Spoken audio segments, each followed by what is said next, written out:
Hi hello ನಮಸ್ಕಾರ. ಇದೊಂದು beautiful ಆದ ಕತೆ. ನಾನು ನಿಮ್ಮ ಪ್ರೀತಿಯ ಬಿಂದು. ಅವನ ಮೌನ ಇವಳ ಅನುಮಾನ. ಈ ಕಥೆಯ ಬಗ್ಗೆ ನಿಮ್ಮ ಅಭಿಪ್ರಾಯ ತಿಳಿಸೋದನ್ನ ಮರೆಯಬೇಡಿ. ಕಥೆಯನ್ನು ಸಂಪೂರ್ಣವಾಗಿ ಕೇಳಿ.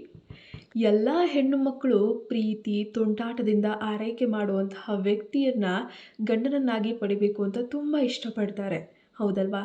ಆದರೆ ನನಗೆ ಸಿಕ್ಕಿದ್ದು ರಾತ್ರಿ ನಗು ಇಲ್ಲದ ಮೌನ ಹಾಗೂ ನಿಗೂಢ ತುಂಬಿರುವಂತಹ ಮೋಸಗಾರ ಮನುಷ್ಯ. ಮದುವೆ ಆಯಿತು, ನವಜೀವನ ಶುರು ಆಯಿತು. ಆದರೆ ಪ್ರತಿದಿನ ರಾತ್ರಿ ನಾನು ಕಂಡ ಕನಸು ಒಂದೇ: ಸುಗಂಧದ ಹನಿ. ತಕ್ಷಣ ನಿದ್ರೆಗೆ ಜಾರ್ತಿದ್ದೆ. ಬೆಳಗ್ಗೆ ಎದ್ದರೆ ನೋವು, ತಲೆ ತುಂಬ ಭಾರ ಅನಿಸೋದು, ಸಾವಿರಾರು ಉತ್ತರ ಸಿಗದ ಪ್ರಶ್ನೆಗಳು ತುಂಬಿರೋದು. ಅವನ ಮುಖದಲ್ಲಿ ಪ್ರೀತಿ ಇಲ್ಲ, ಹಠವಿದೆ ಅಂತ ಅನ್ನಿಸ್ತಾ ಇತ್ತು. ಅವನ ಕೈ ಹಿಡಿದ್ರೆ ನಾನು ಜೋರಾಗಿ ನಿದ್ರೆಗೆ ಹೋಗ್ಬಿಡ್ತಿದ್ದೆ. ಮುಗಿಯದ ನಿಗೂಢ. ಬೆಳಗ್ಗೆ ಎದ್ದಾಗ ನೋವು, ಕೈಕಾಲುಗಳು ಊದ್ಕೊಂಡಿರುವಂತಹ ಸ್ಥಿತಿಯಲ್ಲಿರ್ತಿದ್ದೆ. ನೋಡ್ರಿ, ಹೆಂಗಸು ಮದುವೆ ಆದಮೇಲೆ ಗಂಡನ ಪ್ರೀತಿ, ಮನೆ, ಮಠ, ಮಕ್ಕಳು, ಕನಸು, ಹೊಸ ಹೊಸ ಬದುಕು ಅಂತೆಲ್ಲ ಸಾವಿರಾರು ಆಸೆ ಕನಸುಗಳನ್ನು ಹೊತ್ಕೊಂಡಿರ್ತಾರೆ. ನಾನು ಹಾಗೇನೆ ಕನಸುಗಳನ್ನ ಹೊತ್ಕೊಂಡಿದ್ದೆ. ನಾನು ಅಷ್ಟು ಖುಷಿಯಾಗಿ ವಿರಾಜ್ನ ಮದುವೆ ಆಗಿದ್ದು. ಅವನಿಗೆ ಚೆನ್ನಾಗಿ ಓದಿತ್ತು, ಒಳ್ಳೆ ಕೆಲಸ ಇತ್ತು, ಶಾಂತ ಸ್ವಭಾವ.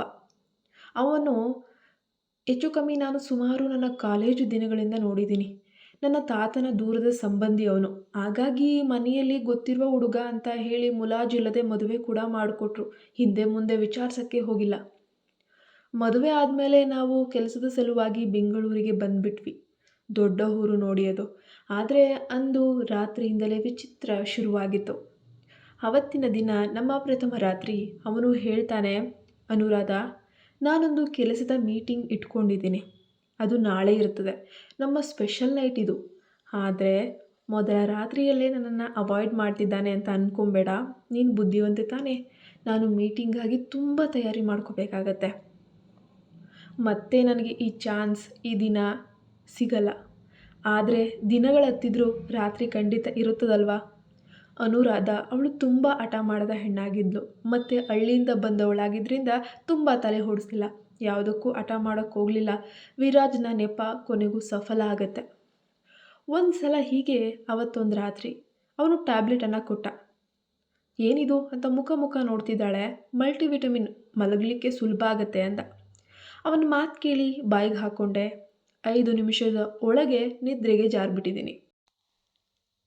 ಆ ನಿದ್ರೆ ಏನು ಅಂತ ಗೊತ್ತಾ? ಜೀವರಹಿತ ಹಾಸಿಗೆಯ ಮೌನ ಅಂತ. ನಿಜವಾಗ್ಲೂ ನಾನೇನು ತಪ್ಪು ಮಾಡ್ತಾಯಿದ್ದೀನಿ? ಅವನು ನನ್ನನ್ನು ಪ್ರೀತಿಸ್ತಾ ಇಲ್ವಾ? ನಾನು ಮಗುವಿನ ಕನಸು ಕಾಣ್ತಾ ಇದ್ದೀನಿ. ಅವನು ಯಾವತ್ತೂ ನನ್ನ ಹತ್ರ ಬರ್ತಾನೆ ಇರಲಿಲ್ಲ.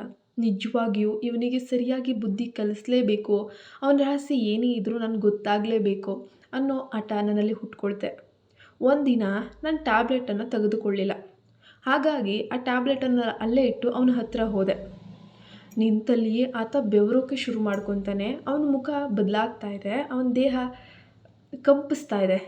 ಅವನ ತುಟಿಯಿಂದ ರಕ್ತ ಬರ್ತಾ ಇದೆ. ಅವನು ನನ್ನ ಹತ್ತಿರಕ್ಕೆ ಬರದಂತೆ ತಡೀತಾ ಇದ್ದಾನೆ. ಅವನ ಒಂದು ಹಿಂಸೆ ನೋಡಿ ಹತ್ತಿರ ಹೋಗೋಕ್ಕೆ ಮನಸ್ಸೇ ಆಗಲಿಲ್ಲ. ಅದೇ ರಾತ್ರಿ ನಾನು ಎಲ್ಲೋ ನೋಡಿದೆ, ಅವನ ಬಳಿ ಸ್ಟಿರಾಂಜ್ ಇದೆ, ಇಂಜೆಕ್ಷನ್ಸ್ ಇದೆ. ನಾನು ರಿಸರ್ಚ್ ಮಾಡಿದರೆ ಆ ಒಂದು ನೇಮನ್ನ ಬಹುಶಃ ಇದನ್ನು ಡಾಕ್ಟರ್ ಬಳಿನೇ ಕೇಳಬೇಕು, ತಿಳ್ಕೋಬೇಕು ಅಂತ ನಾನು ನಿರ್ಧಾರ ಮಾಡಿ ಮನೆಗೆ ಒಬ್ಬ ವೈದ್ಯರನ್ನು ಕರೆಸಿದೆ. ಅವರ ಹೆಸರು ಡಾಕ್ಟರ್ ನೇಹಾ ಅಂತ. ನಾನು ನಿಜವಾಗ್ಲೂ ಇದನ್ನು ಊಹಿಸಿರಲಿಲ್ಲ, ಅವರಿಂದ ಇಂತಹ ಶಾಕ್ ಮಾಡುವಂತಹ ಉತ್ತರ ಬರಬಹುದು ಅಂತ. ಕೊನೆಗೂ ಡಾಕ್ಟರ್ ನೇಹಾ ಆ ಒಂದು ಸಿರಂಜ್ ಮತ್ತು ಔಷಧಿಗಳೆಲ್ಲ ಸರ್ಚ್ ಮಾಡಿದ ಮೇಲೆ ವಿರಾಜ್ಗೆ SHISD ಒಂದು ರೋಗ ಇದೆ ಅಂತ ಹೇಳ್ತಾರೆ. ಅವನ ದೇಹದಲ್ಲಿ ವಿಷ ರಾಸಾಯನಿಕಗಳು ಹೊರಗೆ ಬರುತ್ತವೆ, ವಿಶೇಷವಾಗಿ ದೇಹ ಸಂಪರ್ಕದಿಂದ. ಅವನು ಯಾರಿಗಾದರೂ ಹತ್ತಿರ ಬಂದರೆ ಅವರ ದೇಹದಲ್ಲಿ ಈ ರೋಗ ಮತ್ತೆ ಅಂಟು ರೋಗವಾಗಿ ಬರಬಹುದು. ಅದರಲ್ಲೂ ಮಹಿಳೆಯರ ಪಾಲಿಗೆ ಗರ್ಭಧಾರಣೆ ತುಂಬ ಅಪಾಯ. ಅನುರಾಧಾಗೆ ಮುಂದೆ ಏನು ಮಾಡಬೇಕು ಅಂತಲೇ ತೋಚಲಿಲ್ಲ. ಅವಳು ಕಟ್ಕೊಂಡಿದ್ದಂತಹ ಆ ಕನಸು ಕುಸಿದು ಹೋಯಿತು. ದೀಪದ ಮಿಂಚಿನಲ್ಲಿ ಅನುರಾಧ ವಿರಾಜ್ ಎದುರಿಗೆ ನಿಂತಿದ್ದಾಳೆ. ವಿರಾಜ್ ತಲೆಬಾಗಿ ಕುಳಿತಿದ್ದಾನೆ. ಬಹುಶಃ ಏನೋ ಆಗಿದೆ ಅನ್ನೋದು ವಿರಾಜ್ ಗೊತ್ತಾಗಿದೆ. ಅವಳ ಕಣ್ಣಲ್ಲಿ ಕಣ್ಣೀರಿದೆ, ಆದರೆ ಧೈರ್ಯವೂ ಇದೆ. ಅನುರಾಧ ಕಠಿಣ ಧ್ವನಿಯಲ್ಲಿ, ವಿರಾಜ್, ಇನ್ನೆಷ್ಟು ಸುಮ್ಮನಿರ್ತೀರಾ? ನಿಮಗೆ ನಾನಂದರೆ ಇಷ್ಟ ಇಲ್ವೇನೋ? ಮದುವೆ ಆದಮೇಲೆ 6 ತಿಂಗಳಾಯಿತು. ಆದರೂ ನೀವು ನನ್ನ ಹತ್ರ ಬರಲ್ಲ. ಹೆಂಗಸಾಗಿ ನಾನು ಇನ್ನೂ ಎಷ್ಟು ದಿನ ಕಾಯಬೇಕು ಹೇಳಿ? ನನಗೂ ತಾಳ್ಮೆ ಅನ್ನೋದು ಇದೆ, ಆದರೆ ಅತಿಯಾಗಿಲ್ಲ. ನಿಮ್ಮ ನಿಜ ಏನು ವಿರಾಜ್? ನಿಮ್ಮ ಹೃದಯದಲ್ಲಿ ಬೇರೆ ಹುಡುಗಿಗೆ ಏನಾದರೂ ಸ್ಥಾನ ಕೊಟ್ಟಿದ್ದೀರಾ ಹೇಗೆ? ಅಥವಾ ಈ ಮದುವೆ ನಿಮಗೆ ಬಲವಂತವಾಗಿತ್ತಾ? ನಾನು ಏನು ತಪ್ಪು ಮಾಡಿದ್ದೀನಿ ಹೇಳಿ? ದಯವಿಟ್ಟು ಹೀಗೆ ಮೌನವಾಗಿದ್ದು ನನ್ನನ್ನು ಕೊಲ್ಲಬೇಡಿ ಅಂತ ಕೇಳ್ತಾಳೆ. ನೀನನ್ನ ಕೈ ಹಿಡಿಲಿಲ್ಲ, ನನ್ನ ಹತ್ತಿರನೂ ಬರಲಿಲ್ಲ. ನಿಮ್ಮ ತಾಳಕ್ಕೆ ತಕ್ಕಂತೆ ಕುಣಿಯುವಂತಹ ಹೆಣ್ಣು ನಾನಲ್ಲ ವಿರಾಜ್. ನಿಮ್ಮ ಮೌನ ನಿಲ್ಲಿಸಿ ಏನಾದರೂ ಮಾತಾಡಬಾರ್ದಾ? ವಿರಾಜ್ ತಲೆ ಎತ್ತಿ ಕಣ್ಣೀರಿನ ಬಿರುಕಿನಲ್ಲಿ ಅವಳನ್ನು ನೋಡ್ತಾ ಇದ್ದಾನೆ. ಜೋರಾಗಿ ಉಸಿರು ಬಿಡುತ್ತಾ ವಿರಾಜ್ ಹಾಸಿಗೆ ಮೇಲೆ ಕುಳಿತಿದ್ದ ಅನುರಾಧ ಕಾಲುಗಳನ್ನು ಬಿಗಿಯಾಗಿ ಹಿಡ್ಕೊಂಡು ಅವಳ ಮಡಿಲಲ್ಲಿ ಮಲಗಿಬಿಟ್ಟ. ಅವಳ ಕಣ್ಣಲ್ಲಿ ಕಣ್ಣಿಟ್ಟು ಮಾತನಾಡುವ ಶಕ್ತಿ ಅವನಿಗಿರಲಿಲ್ಲ. ಅನುರಾಧ, ನೀನು ತಪ್ಪು ಮಾಡಿಲ್ಲ, ನಾನು ಮಾಡಿದ್ದೀನಿ ತಪ್ಪು. ನೀನು ಹತ್ತಿರ ಬಂದ ಕ್ಷಣ ನಾನು ಬೆದರುತ್ತೀನಿ. ನನ್ನಲ್ಲೂ ಆಸೆಗಳು ಹುಟ್ಟುತ್ತೆ. ನಿನಗೆ ನೋವಾಗಬಾರದು ಅಂತ ಇರೋಕೆ ನಾನು ನನ್ನ ಪ್ರೀತಿಯನ್ನು ಮರೆತಿದ್ದೀನಿ. ನಾನು ಮಲಗೋ ಮೊದಲು ನಿನಗೆ ಔಷಧಿ ಕೊಟ್ಟೆ. ಆ ಔಷಧಿ ನಿನ್ನನ್ನು ನಿದ್ರೆಗೊಳಿಸೋದು ಅಷ್ಟೇ ಅಲ್ಲ, ನನ್ನಿಂದ ದೂರ ಇಡೋದಾಗಿತ್ತು ಅನುರಾಧ. ನಾನಿಲ್ಲದೆ ನೀನು ಬದುಕಬೇಕು ಅನ್ನೋ ಪ್ರೀತಿ ನಂದಾಗಿತ್ತು. ಅನುರಾಧ ಕಣ್ಣು ತೇವಗೊಳ್ತು. ಅನುರಾಧ ಮೆಲುವಾದ ಧ್ವನಿಯಲ್ಲಿ, ಹೇಳಿ ವಿರಾಜ್, ಅದೇನೇ ಇದ್ರೂ ಹೇಳಿ. ನನಗೆ ಸತ್ಯ ಏನು ಅಂತ ಗೊತ್ತಾಗಬೇಕು. ಈ ಮದುವೆ ಬಲವಂತ ಅಲ್ಲ ಅನುರಾಧ. ಬಲವಂತ ನನ್ನ ಬಾಯಿಯಲ್ಲಿ ಮಾತಿಲ್ಲದಂತೆ ಮಾಡಿದ ಕಾಯಿಲೆ ಇದು. ನಾನು ನಿನ್ನನ್ನು ತುಂಬ ಅಂದರೆ ತುಂಬ ಪ್ರೀತಿಸ್ತಿದ್ದೀನಿ. ನಾನು ನಿನ್ನ ಸಾಯುವಷ್ಟು ಪ್ರೀತಿಸ್ತಿದ್ದೀನಿ. ಆದರೆ ನಿನ್ನನ್ನು ಸಾಯಿಸುವಷ್ಟು ಪ್ರೀತಿ ಇಲ್ಲ ನನ್ನಲ್ಲಿ. ಪ್ರೀತಿ ಎಂದರೆ ಸೇರಿಕೊಳ್ಳೋದಲ್ಲ, ಅವಳನ್ನು ನೋವಿನಿಂದ ಕಾಪಾಡೋದು ಅಂತ ನಾನು ಅಂದ್ಕೊಂಡಿದ್ದೀನಿ. ವಿರಾಜ್ಗೆ ಭಯ.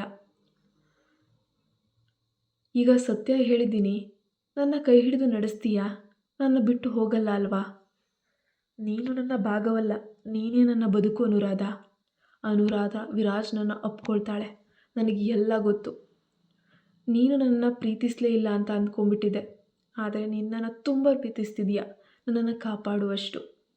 ವಿರಾಜ್, ನೀನು ಖಂಡಿತ ಹೆದರಬೇಕಾಗಿಲ್ಲ. ನಿನಗಾಗಿ ನಾನು ಡಾಕ್ಟರ್ ಹತ್ರ ಮಾತಾಡಿದ್ದೀನಿ. ನಿನ್ನನ್ನು ಗುಣಪಡಿಸಬಹುದು ಅಂತಲೂ ಹೇಳಿದ್ದಾರೆ. ಆ ಡಿಟಾಕ್ಸ್ ಥೆರಪಿ ಎಲ್ಲವೂ ನಾನೇ ನೋಡ್ಕೊಳ್ತೀನಿ ಅಂತ ಹೇಳಿದ್ದಾರೆ. ರಾಜ್, ನೀನು ಹೆದರಬೇಡ. ಈ ರೋಗವನ್ನು ಖಂಡಿತ ವಾಸಿ ಮಾಡಬಹುದು. ಮೊದಲು ನಿನ್ನ ಮನಸ್ಸಿನಲ್ಲಿ ಧೈರ್ಯ ತಗೋಬೇಕು. ಹೀಗೆ 6 ತಿಂಗಳು ಕಳೆದೇ ಹೋದವು. 6 ತಿಂಗಳ ಬಳಿಕ ಕೊನೆಗೂ ವಿರಾಜ್ನ ಆ ದೊಡ್ಡ ರೋಗ ವಾಸಿಯಾಗೇ ಹೋಯಿತು.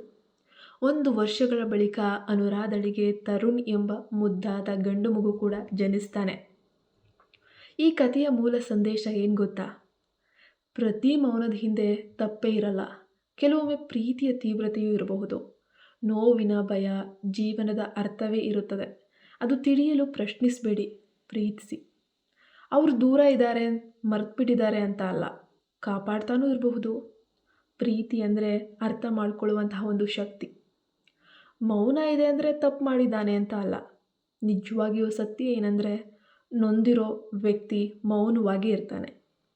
ಅದನ್ನು ನೋಡಿ, ಹುಡುಕಿ, ಬಯಲು ಮಾಡಿ ಮಾತಾಡಿದರೆ ಮಾತ್ರ ಪ್ರೀತಿ ಮತ್ತೆ ಜೀವಂತವಾಗಿರುತ್ತೆ. ಈ ಕತೆ ಬಗ್ಗೆ ನಿಮ್ಮ ಅಭಿಪ್ರಾಯವನ್ನು ದಯವಿಟ್ಟು ತಿಳಿಸೋದನ್ನು ಮರಿಲೇಬೇಡಿ.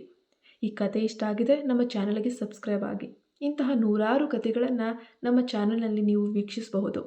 ದಯವಿಟ್ಟು ನಮ್ಮ ಚಾನಲ್ನ ಸಬ್ಸ್ಕ್ರೈಬ್ ಆಗೋ ಮುಖಾಂತರ ನನಗೆ ಸಪೋರ್ಟ್ ಮಾಡಿ. ಪಕ್ಕದಲ್ಲೇ ಕಾಣೋ ಬೆಲ್ಲೈಕನ್ನ ಪ್ರೆಸ್ ಮಾಡೋದ್ರಿಂದ ನಾನು ಹಾಕೋ ಯಾವುದೇ ವಿಡಿಯೋವನ್ನು ನೀವೇ ಮೊದಲು ನೋಡಬಹುದು. ನೋಟಿಫಿಕೇಷನ್ ನಿಮಗೆ ತಲುಪುತ್ತೆ.